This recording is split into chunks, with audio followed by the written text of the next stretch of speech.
Bonjour les toqués du tic-tac, c'est la suite de l'émission de la semaine dernière. Il y a toujours Romain Montier avec moi et on va faire l'émission sur les montres et l'automobile. Parce que c'est vrai que ces deux univers sont intimement liés. D'abord, quand on court, c'est important le temps, non? C'est sûr. T'en as besoin. On se bat contre le temps. Tu te bats contre le temps, donc c'est bien d'avoir un engin qui le mesure. Et puis, quand on parle de belle mécanique, souvent en horlogerie, ce sont des belles montres mécaniques. Et on parle de belle mécanique. On est raccord. On est raccord. Mais quand on signe un partenariat avec un constructeur automobile et qu'on est une manufacture horlogère, il faut quand même que ça ait du sens. Parce que sinon, ça peut faire des grands flops. Est-ce que tu as une anecdote à nous raconter, par exemple? Ça m'ennuie un peu parce que c'est moi qui me suis fait avoir. En fait, il y a une marque prestigieuse de voitures, de course, si ce n'est la plus prestigieuse, diront certains. Ferrari. Ouais, par exemple, au hasard. Et une manufacture de montres italienne, il n'y en a pas beaucoup. Panerai. Voilà. Et les deux ont fait une montre Ferrari Panerai. Alors moi, tout de suite, j'en ai acheté une. Je me suis dit, ça, c'est une montre de collection super. Je vais me la mettre de côté. Elle va coter d'ici 10, 15, 20 ans. Ça va faire une fortune et je vais me la faire régalade. Régalade, rien du tout. Pas régalade. Pas régalade. Le plus grand flop, le plus grand flop de l'histoire de l'automobile et de l'horlogerie. Alors la montre, je l'ai là, parce qu'évidemment, elle existe. Elle est super, la montre, hein. Elle est très jolie, hein. Montre Ferrari. Évidemment, moi, elle existait en rouge, en jaune et en noir de mémoire. 2006. J'ai dit, je vais prendre la rouge. Ferrari, si on veut que ça cote, c'est rouge. Vraiment, j'ai coché toutes les cases. Et en fin de compte, aujourd'hui, on la trouve sur Chrono 24, je crois, moins cher que le prix où elle était vendue à l'époque. Limite, t'aurais mieux fait d'acheter une Ferrari d'époque en 2006, t'aurais peut-être perdu moins d'argent dessus. Je suis pas sûr que j'avais les moyens d'acheter la Ferrari. Et puis que tu sais que moi, je suis porschiste. Ah ouais. Puis toi aussi. Oui. Bon, alors, donc déjà, on va s'entendre. On va s'entendre. D'ailleurs, j'ai deux montres Porsche, là. Okay. Enfin, deux. Une où il y a un partenariat Porsche très fort, la Tagueillère, et puis une autre où il y a un petit peu de Porsche historique, ça va te plaire. Donc, pour reprendre cette montre-là, elle est super, hein, elle est très jolie.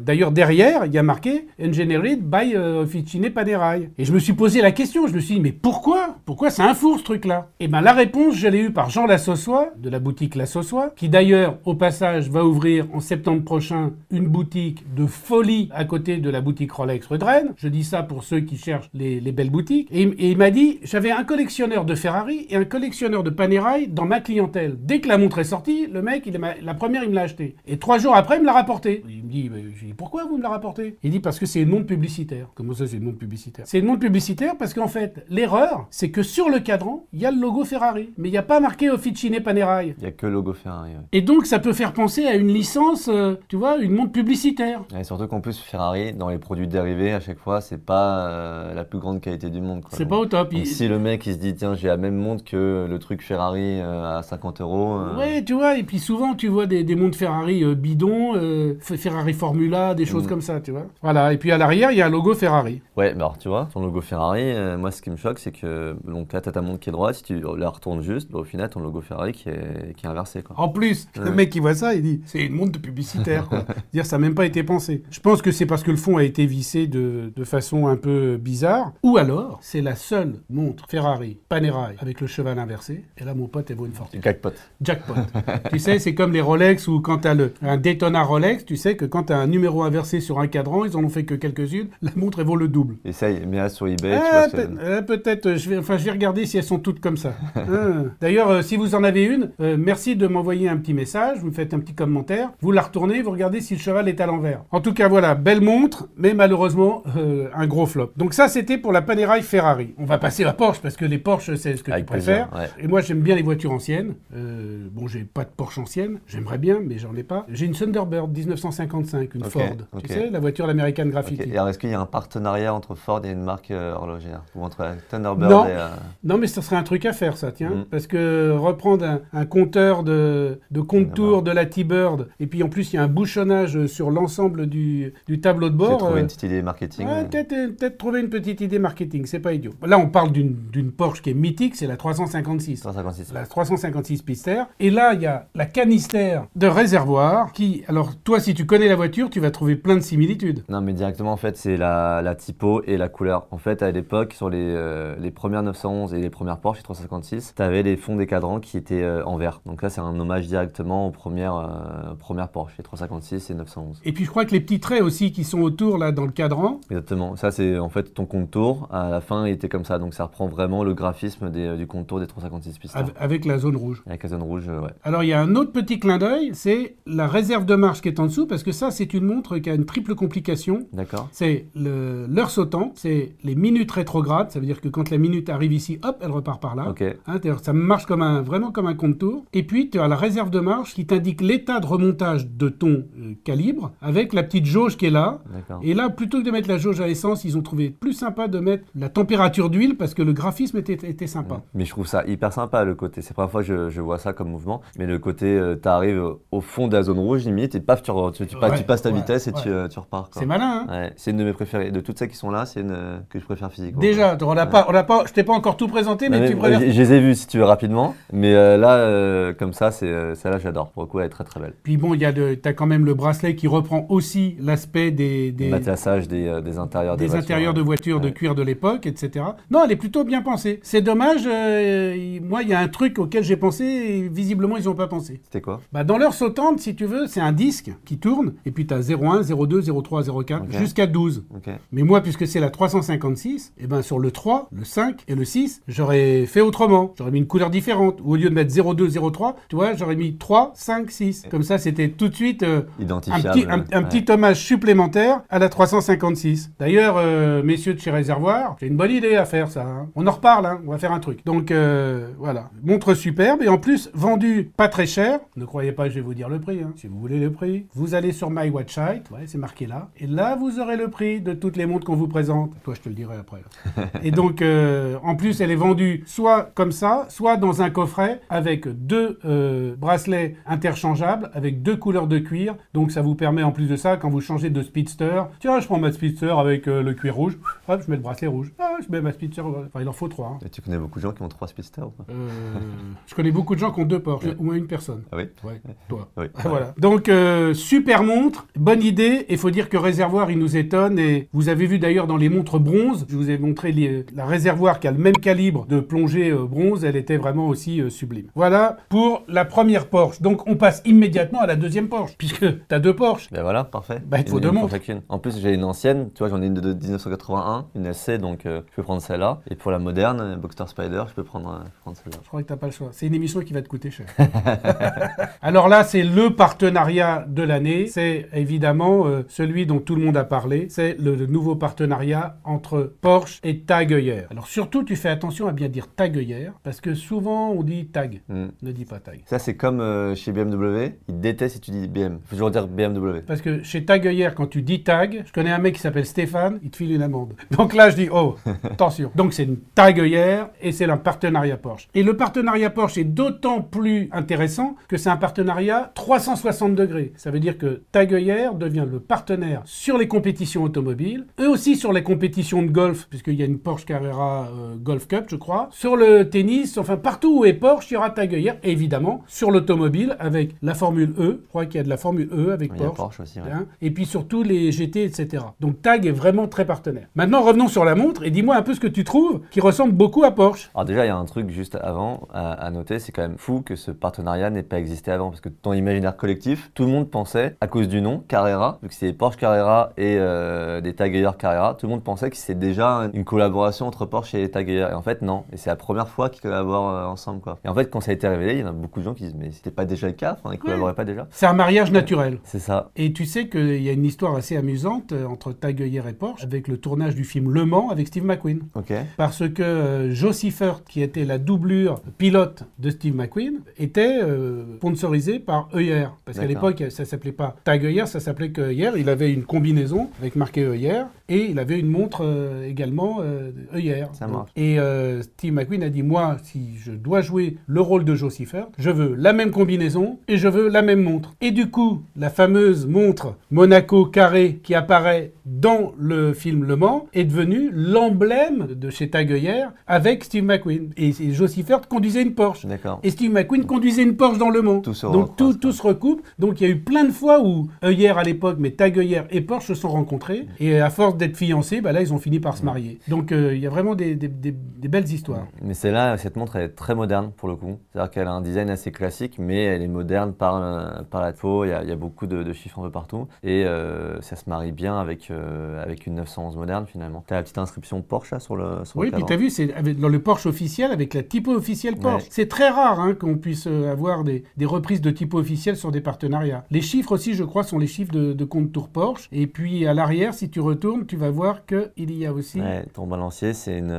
C'est le volant à trois branches, ouais, le volant à trois 911. branches des 911. Donc c'est vraiment quelque chose d'amusant. Ce qui est intéressant de savoir aussi, c'est qu'à l'époque où Heulière crée sa première montre, c'est l'année où sort la 911. C'est la D'accord. première année de 911. Ok. Donc c'est aussi des petites anecdotes comme ça qui sont rigolotes. Et puis tu as le fond de cadran qui est traité comme de l'asphalte. Comme de la... C'est la première fois que je vois ça. Ça existe ailleurs ou Non, pas? non, ça n'existe pas. C'est vraiment, il y a vraiment que là où je l'ai vu. Bon, tu as des cadrans qui sont grainés, tu as des cadrans qui sont quadrillés, chez Audemars Piguet avec le motif tapisserie, mais ce look un peu asphalte, c'est la première fois. Donc c'est sympa parce que ça fait ressortir aussi petit compteur de chrono. Et puis tu as l'échelle tachymétrique qui évidemment est sur la lunette. Tu sais ce que c'est qu'une échelle tachymétrique? Ah non, pas du tout. Alors je t'explique en 2 secondes. L'échelle tachymétrique, c'est vraiment l'indicateur qu'il faut avoir sur un chrono, parce que quand tu déclenches ton chrono à une borne, par exemple sur l'autoroute, tu sais, il y a des bornes de kilomètres. Ouais. Bah, tu déclenches ton chrono à une borne, 1 kilomètre après, tu arrêtes ton chrono, et il indique sur l'échelle tachymétrique, il indique ta vitesse moyenne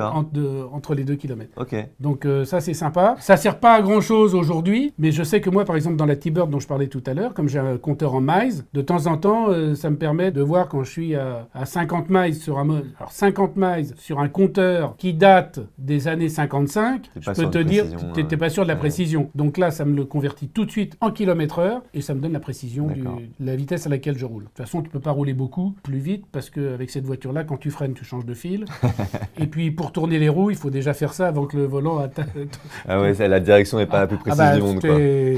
C'est un peu comme ça, quoi. Donc voilà, la Porsche Carrera, super. Et puis en plus, le bracelet qui reprend les coutures avec le cuir, les coutures que l'on trouve dans la Porsche. Bon, aujourd'hui, celui qui a une 911... ça fait sens, quoi. Ça fait sens. Donc c'est là où tu vois quand même la différence entre les partenariats qui font sens et qui marchent, parce que la montre, elle marche beaucoup. Alors maintenant, on va passer sur une autre marque de montre et une autre marque de constructeur, puis une constructeur qu'on aime bien en France, c'est Alpine. Ok. Bah, Alpine, genre... Alpine, ça fait plaisir d'en voir revenir. C'était légendaire, ça avait complètement disparu, et là, ils sont revenus avec un modèle qui est super sympa, j'en ai essayé pas mal, que ce soit en version route ou en version course. Bien. Tu vois, c'est une voiture qui est légère, donc c'est fou d'arriver à faire une voiture aussi légère aujourd'hui, parce qu'avec toutes les normes de sécurité, etc., maintenant, tu as des voitures lourdes. Là, c'est une voiture légère, qui a un vrai bon look, qui fait vraiment écho à la première, à la berlinette, qui ressemble beaucoup. Et c'est une voiture qui est vraiment fun à rouler, quoi. Tu la places bien dans les virages? Tu la places bien. Alors, elle est volontairement, je pense, typée pour prendre un peu de roulis, tu vois, pour bouger un petit peu, pour avoir cet effet où finalement, tu arrives facilement à faire glisser et à t'amuser avec. C'est vraiment un petit jouet ce qu'ils ont fait. Moi, ça me parle, la berlinette, parce que j'ai fait le Tour de France auto avec une berlinette en 96. D'ailleurs, je dis bonjour à Patrick Péter et Isabelle Lebon, qui sont les organisateurs du Tour de France auto. C'est pas une organisation, hein, c'est une bombe atomique ce qu'ils font chaque année, mais c'est vraiment... Tu l'as fait le Tour de France auto? C'est un truc super. J'ai fait la première étape avec BMW, mais j'ai fait des vraies épreuves sur circuit, etc. Ah, ouais, vraiment une épreuve magnifique. Si vous avez une ancienne qui est qualifiable, parce que vous ne pouvez pas faire avec n'importe quelle ancienne, parce qu'il faut que la voiture ait fait le Tour de France auto une fois avant de le faire l'historique. C'est-à-dire qu'il fallait qu'elle fasse le vrai...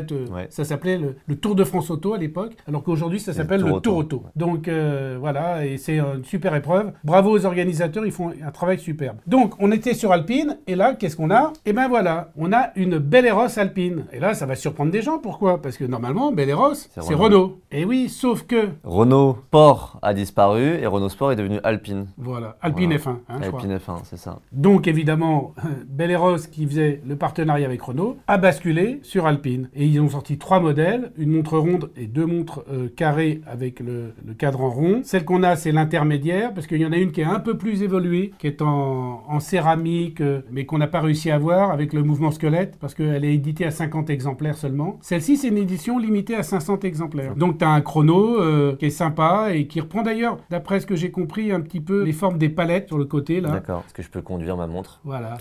En tout cas, il y a le bleu Alpine. Sur le balourd de la trotteuse, on retrouve le petit A d'Alpine, qu'on retrouvait d'ailleurs, et c'est là où je vais te montrer sur la montre qu'avait Alpine avant que ce partenariat ne passe sur la F1, puisque c'est Tissot qui avait la possibilité de faire des montres, qui avait fait une montre avec Alpine, et d'ailleurs j'en ai apporté une, parce que moi j'en ai une. D'accord. Et j'ai pas encore l'Alpine. Hein. Mais toi, maintenant... t'as acheté la montre avant la voiture. Ouais, parce que j'ai trouvé que la montre était sympa, et surtout il y avait un concept sympa. Okay. Et moi je suis très concept, d'ailleurs j'aime les concepts sympas, donc je vais te la montrer après. Ah, elle a un bon look. Hein. Esthétiquement, c'est pas ce que je préfère. J'aime pas trop le bracelet et même le cadran rond sur le ah, mais c'est très Belleros. C'est comme la BRM dont on parlait, qui était à toi. Tu sais, Belleros, ouais. c'est le coup de cœur, c'est des partis pris. D'ailleurs, ils sont plus en adéquation avec l'aviation qu'avec l'automobile. Donc, je vais te présenter l'Alpine, parce que en plus, les gens aiment bien savoir un peu ce que j'ai en collection. Ben, ça, c'est la mienne. Donc, voilà, je vais te montrer. Regarde, je te fais un petit reveal, parce que c'est sympa. Voilà. Alors là, il n'y a pas de montre, là. Il n'y a pas de montre, là? Si tu portes ça au poignet, c'est peut-être un peu mais non, mais justement, c'est ça qui est sympa, c'est qu'ils avaient fait un truc tout à fait marrant, c'est que ça, c'est pour la pendulette de bureau, parce que la montre, elle est là. D'accord. Et donc, ce qui est sympa, c'est que tu l'enlèves de la montre et tu la mets là. Voilà.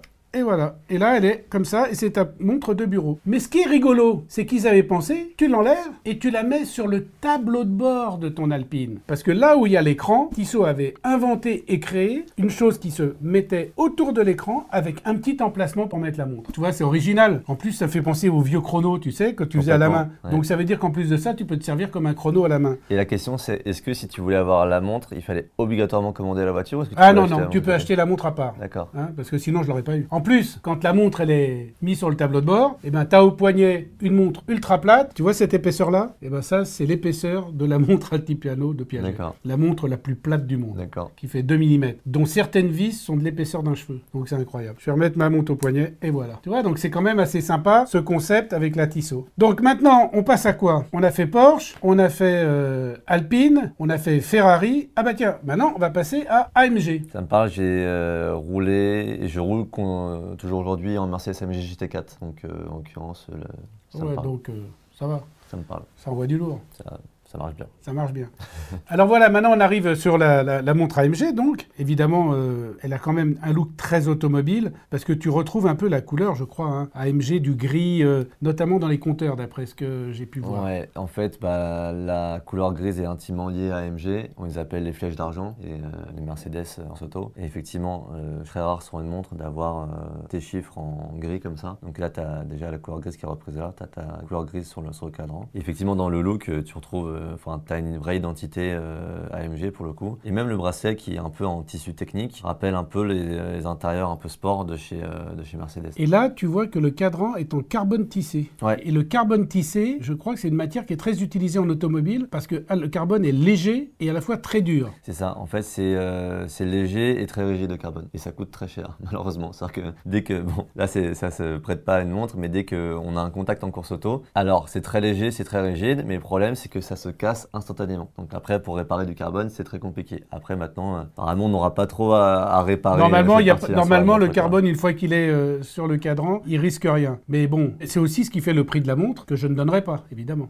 puisqu'il sera sur le site. Et ouais, par contre, j'ai une remarque que tout à l'heure, tu m'as parlé d'échelle tachymétrique. Là, c'est un chrono et il n'y en a pas là. Eh oui, c'est vrai que pourtant, c'est un chrono. Pourtant, c'est une montre AMG donc qui va avec la voiture. Mais le modèle, c'est une grande montre d'aviateur. D'accord. Okay. Donc, d'ailleurs, c'est assez amusant de voir qu'il y a une grande montre d'aviateur qui fait un partenariat avec une marque de voiture. Donc, je pense que c'est pour ça, pour garder le look et l'esprit de la collection grande montre d'aviateur. Okay. Je pense que c'est pour ça qu'ils n'ont pas mis d'échelle tachymétrique et qu'ils ont laissé une couronne un peu proéminente. Parce que sur les montres d'aviateurs, la couronne était toujours un peu proéminente pour pouvoir être manipulée avec des gants. Parce que quand les aviateurs, au tout départ, se servaient de leur montre pour faire leur cap, etc., ils avaient des gants parce que les avions n'étaient pas chauffés. Et donc, il y a des grandes couronnes, ce qu'on appelle les big crowns, pour les montres d'aviateurs. Mais donc, tu vois, c'est une montre qui est assez sympa. Et puis, il y a un fond saphir, un peu grisé, tu vois, pour garder cet esprit un peu monochrome AMG, avec le logo AMG, évidemment, qui est gravé derrière. Mais en fait, au départ, tu vois, quand j'ai envoyé là, j'étais pas plus attiré que ça sur la montre. Et en fait, le fait qu'il joue beaucoup justement avec cet effet monochrome, en fait, tu as beaucoup de variances de gris. Je trouve ça joli. Ouais, c'est très joli. La montre, elle est foncée et en fait, tu as beaucoup de variations autour du gris et je trouve ça joli. Ouais. Et en plus, à l'intérieur, l'intérieur, tu as un superbe calibre de manufacture, évidemment, d'IWC. Mais du coup, ce partenariat entre IWC et AMG, c'est un peu comme Breitling avec Bentley, c'est des mondes d'aviateurs où ils sont rapprochés d'automobiles. Oui, tout à fait, exactement. Mais maintenant, Breitling est sorti un petit peu de son côté aviateur, justement avec George Kern dont je parlais tout à l'heure, qui a ouvert l'esprit de la gamme avec des montres aussi très de plongée et puis des montres qui sortent du cadre de l'aviation. La montre la plus connue chez IWC, c'est la portugaise, qui est une montre un peu plus grande et c'est l'icône de chez IWC. D'accord. Mais AMG, je pense qu'ils vont faire un carton avec, parce que c'est une marque automobile sublime, et puis la montre est vraiment très réussie. Alors maintenant, je vais t'en proposer une autre. Bon, on peut dire que c'est un petit coup de cœur parce que c'est deux jeunes, c'est un Français et un Belge qui sont passionnés d'automobile et passionnés d'horlogerie et ils sont partis sur un projet complètement fou. Ça veut dire qu'ils ont voulu faire une montre et dont le cadran serait en fin de compte un bout d'un capot de DB5. Ok. Aston Martin. Ok, bah déjà, il faut trouver le capot. Hein. Bah oui. Pas simple. Ils l'ont cherché vachement longtemps et ils l'ont trouvé en Angleterre. Le premier capot, ils l'ont trouvé en Angleterre et le deuxième capot, ils l'ont trouvé en Belgique. Et voilà, c'est l'atelier Jalapert et voilà la montre. Et donc, le cadran, eh ben, c'est un bout de capot de DB5. C'est génial. Et en plus, là, pour le coup, c'est vraiment d'aller brosser. On voit toutes les petites micro-rayures, Bah etc. oui. Et ça participe vraiment à l'authenticité de. Alors, je te dis pas, ils ont galéré, paraît-il, pour la découpe, parce que l'alu, quand tu le découpes, il réagit d'une certaine façon et ils s'attendaient pas à ça. Donc, ils ont eu plein de problèmes techniques parce que ici, le quadrillage que tu vois au-dessus et en dessous, un quadrillage laser fait sur l'alu. D'accord. Okay. Donc, ça lui fait une teinte un peu bizarre et très sympa. Et là, les mecs, ils ont eu une idée un peu de génie, quoi. Ouais, j'aime beaucoup le concept. Hein. Ouais, le concept est très sympa. En plus, tu vois, le protège-couronne qui est de ce côté-là, tu vois, qui protège la couronne, là, les deux petits ergots, ils en ont mis un de ce côté-là pour faire un petit peu l'équilibre du design. Donc, c'est pas idiot. C'est ce qu'on retrouve d'ailleurs sur la Nautilus de Patek Philippe, par exemple, donc, qui était dessinée par Gérald Genta. Donc, les mecs, ils sont quand même pas mal. Et puis, si tu vois ici, il y a le numéro de série de la montre qui est gravé dessus. Parce que, évidemment, ce sont des séries limitées, 600 pièces de mémoire. Ils en font plusieurs. Je crois que celle-là, déjà, elle est sold out. Mais il y en a en PVD noir où il y en a encore. Et leur prochain projet, c'est avec un capot de Lamborghini Miura. Ok, donc et il veut vraiment pas se faciliter la tâche. Pourquoi pareil c'est dur pour trouver. Pour trouver, c'est dur Bah, aussi. une Miura aujourd'hui, ça vaut un paquet de sous. Donc pour trouver un capot d'une voiture qui vaut plusieurs millions d'euros. Puis tu sais ce qu'il faut. En plus, le capot, ils le prennent, ils le pressent, ils l'aplatissent complètement. Et après, ils emboutissent pour faire. Les mecs sont des fous furieux, fêlés, très sympas. Et moi, ce que je trouve bien, c'est que c'est une montre qui est à moins de 1000 euros. D'accord. Donc, tu vois, c'est une montre sympa qu'on peut s'offrir. Bon, c'est pas la montre de James Bond, hein, parce que James Bond, maintenant, aujourd'hui, est sous contrat Omega. Donc, la Omega James Bond, elle est juste sublime. Mais c'est la DB5 du premier film dans lequel James Bond est en Aston Martin. D'ailleurs, pour votre information, dans le prochain James Bond, celui qui a été décalé beaucoup de fois pour le Covid, dans le prochain James Bond, il y a une DB5 d'époque. Et puis, il y a aussi, j'en avais essayé un V12 Aston Martin super Leggera, je sais pas quoi, là. Bah, c'est juste de la folie, ces bagnoles. En revanche, quand tu te balades avec dans Paris, ça fait un tel boucan que tout le monde te regarde et t'es un peu gêné, tu vois. Mais moi, j'aime bien quand ça fait du bruit. Le problème, c'est que maintenant, les voitures modernes, c'est beaucoup des moteurs turbo-compressés qui font moins de bruit. Donc, quand tu as la chance d'avoir un V12 avec un V12 atmosphérique, etc., moi, ce que j'aime bien, c'est là où tu as la vraie sensation mécanique. Et avec les voitures électriques, ils vont faire comment pour faire le bruit? C'est complexe. En fait, c'est compliqué aujourd'hui de trouver de l'émotion dans les voitures par l'électrique. Les brides, tout ça, ouais. Donc, il faut que les autorités autorisent ceux qui ont des voitures de collection à pouvoir rouler quand même quand ils veulent et à ne pas les restreindre, notamment dans les villes pour des causes de pollution. C'est un patrimoine. D'abord, on roule pas tous les jours avec, il faut quand même pas déconner, quoi, voilà. C'est un patrimoine, c'est-à-dire que si on n'autorise plus, c'est-à-dire que les 2 chevaux ne roulent plus, le patrimoine français, par exemple, disparaît aussi, quoi. Ouais, c'est bien la Dodge, hein. Super, c'est sympa, c'est rigolo. C'est rigolo. Ouais. Bah d'ailleurs, il y avait une 2 chevaux dans un James Bond. Ouais. Hein, avec la cascade. 2 chevaux jaunes. Ouais. Et d'ailleurs, Citroën la vendait avec les impacts de balles sur les portières. C'était un truc très sympa. Donc bravo à ceux de l'atelier Jalapert parce que là, ils ont fait un beau petit pari et je crois que c'est un pari gagnant. Et la Lamborghini n'est pas disponible. Je crois qu'ils vont commencer la prévente sur Internet de la Lamborghini, de la Miura vers octobre-novembre. En tout cas, félicitations. Je laisserai dans la description, évidemment, de l'émission, l'adresse de leur site, parce que comme ils sont pas connus, c'est les petits jeunes, il faut les pousser, et nous, on aime bien aider les petits jeunes qui démarrent. Alors là, c'est pas un petit jeune qui démarre, parce qu'évidemment, j'ai ma cerise sur le gâteau, comme sur chaque émission, et là, donc, c'est Lamborghini. Roger Dubuis. Ouais, Lamborghini, pas mal non plus comme voiture. Ouais, c'est très excentrique, Lamborghini, et... Puis c'est violent, hein. C'est violent, du coup, bah, je pense que Roger Dubuis matche bien avec la marque. Bien sûr. Et donc, la voici, elle était évidemment cachée sous le gant maintenant que vous remarquez que je portais la dernière fois pour l'émission avec Romain, et la voilà, hop. Et tu vois, on est vachement Lamborghini dans le look pour le coup, avec l'Alcantara bleu qui pète, très italien.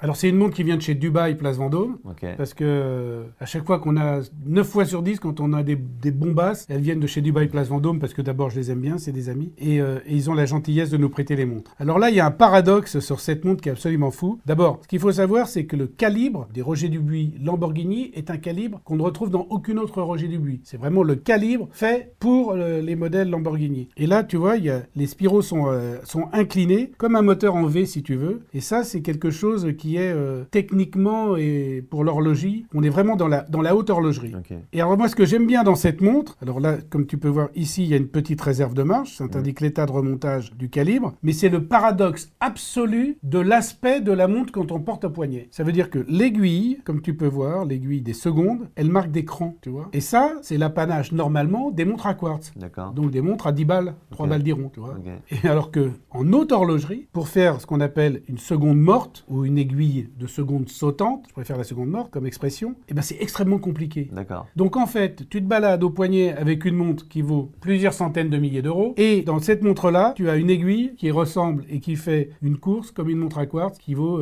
10 euros Ok. chez le truc du coin. Et comme tu peux voir, en plus derrière, elle est vraiment très sympa et très légère, parce qu'évidemment, elle est aussi carbone et titane, tu vois. Ça me fait penser, tu vois, genre donc tout le cadran, là, tout autour, tout le boîtier. Et on dirait que c'est du carbone forgé. En fait, c'est quelque chose qu'ils font énormément chez Lamborghini en ce moment. L'utilisation du carbone forgé. Alors, je sais pas si ça en est ou pas, mais en tout cas, le look, ça ressemble énormément à du carbone forgé. Ah, il y a de fortes chances que ça soit, vu que la montre elle est titane et carbone, il y a de fortes chances que ça soit le carbone forgé. Et ça, c'est Lamborghini, je crois, qui l'a développé et qui était premier à utiliser sur l'automobile. Et donc, en fait, ça ferait complètement sens qu'ils reprennent le carbone forgé. Édition limitée à 88 exemplaires, avec un mouvement squelette, donc c'est toujours sympa parce que tu as le regard qui pénètre dans le mouvement, et puis les deux organes réglants qui se répondent. On dit c'est le cœur battant de la montre. Et ben cette montre-là, elle a deux cœurs en fait. D'accord. Et c'est vraiment un exercice de style sublime. Bon, ça vaut aussi un peu son prix, hein. Ouais, ce que j'ai cru comprendre. Hein, donc en fait, si tu veux la montre et la voiture, c'est un petit billet de 500 quoi. Et encore, c'est une Aventador S. De base, Aventador S, optionné, t'es déjà à 500. Ah. Donc, elle rajoute un peu, je pense. Bon que tu peux alors, monter un peu, donc c'est un peu plus de 700. Voilà. Voilà. Bon, c'est des montres qui font rêver, c'est des voitures qui font rêver. C'est des voitures, moi je gagne au loto, demain j'en achète une. Mais je joue pas, donc ça risque pas d'arriver. mais bizarrement, tu vois, des montres à ce prix-là, il y a un truc qu'il faut quand même préciser, et je pense que c'est important parce qu'on le dit jamais. C'est que quand elles sont arrêtées... Donne-leur 2 fois dans la journée, l'heure exacte. Ouais. Ouais. Je crois qu'il peut revenir pour une prochaine émission, hein, ça y est. Il est piqué à la Franck Sensé, voilà. Allez, à tout à l'heure les amis. Ciao. Merci d'être passé. Avec grand plaisir.